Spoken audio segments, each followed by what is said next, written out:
That's really the tail of the tape here, man. I mean, we did switch to like 4 players this season, so there was a lot more matchups you had to think about, right? However, that point system really is the kibosh on everything, right? Like, you really did have to focus on those points, even down to a tie scenario. And I really love how this season kind of like fleshed out when it comes to some of the teams that we saw make it, the turnaround on some of these teams. UYU is in the playoffs for the first time ever. Panda not in the playoffs for the first time ever. Like, it's really a switch up right here. Season 5. That's when you gotta hit him with a in a world. In a world where playoffs are different. UYU makes the cut. Panda doesn't make the cut. Don't look at me like that, man. It's intimidating. I want to see that movie now.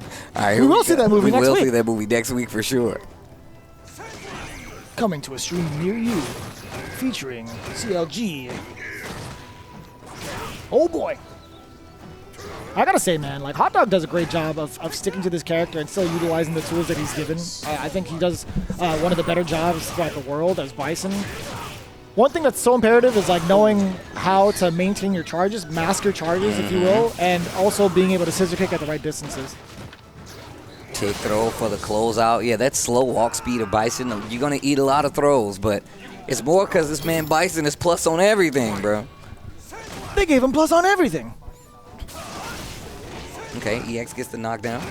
Kami, another player that we've been seeing throughout SFL history at this point. Played on multiple teams. That was cool. Scored multiple points for the squad, whichever squad he's on. And always had a character that is considered the best in the pocket. And it really does help any team that he's on. Yeah. And Kami has definitely consistently risen to that occasion. Yeah, and even if it's not like him playing, he's also providing such great material for like the training process, right? He's like, you know, I played this top character too. This is what you can expect in the matchup, which is super important. Wake up, EX uppercut. Always able to keep in contention with so many players that I feel like a lot of people kind of rank above Kami, right? Like, if they say like, hey man, how is Kami here? Ooh. Kami is a player that will always try. Once if he's feeling it, you're gonna get the best Kami you can see. And right now, had the round. Uh-oh, wait a minute. As I'm talking. Watch out now. Trying to get the suppressor. The implant is there. Bomb has been planted. He has a defusal kit. Nice. You heard JB saying it out loud. DP, DP, DP, but it didn't happen. Yeah, if EXDP I lost, but the EXDP is 4 frame. If I didn't do expo, if he EXDP I could block. But it's a guess, it's a guess. HotDog breaking down the scenario. He says if you would have done EXDP, I would have lost. No, he said he would have blocked. Oh, he would have blocked, Yeah. excuse me. Nice.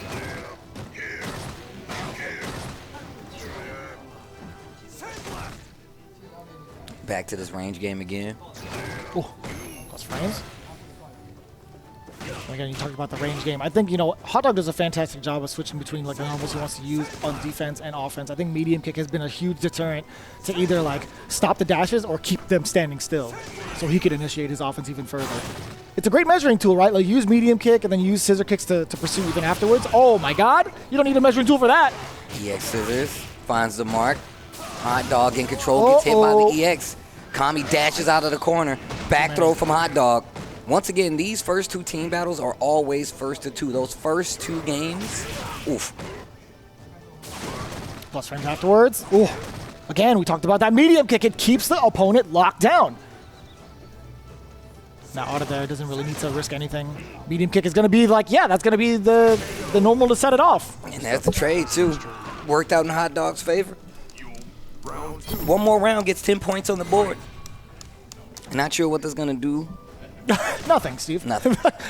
To be quite honest with you, this at this point is just This games. is a formality, bro. Yeah, you got to finish out the season. Yeah.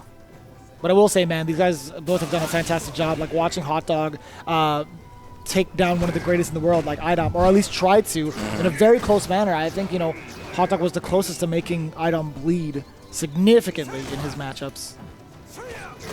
Same with Kami, he's made some of the greats bleed as well. You know, he took down Gamer B, forced him off of the loop for the rest of the season. That's got to be a big accomplishment. V-shift not going to work. Psycho Axe misses. Kami fortunate to get out of the corner with that drop. Plus frames with the EX scissors from Bison. Oh, Anti-air. He's so consistent with that. He's been absolutely on point the entire season with anti-airs majority of the time. A little bit rocky in the beginning phases, but I think he's really figured it out. Okay, gets the knockdown with the target, just waiting. Oof. Oof. Tries to go for the Activate. slide. Activate. Kami, trigger of his own, tries to call out the Psycho Crusher block. Uppercut, nah. That's going to be 10 points for Hot Dog. At this point, we know for certain that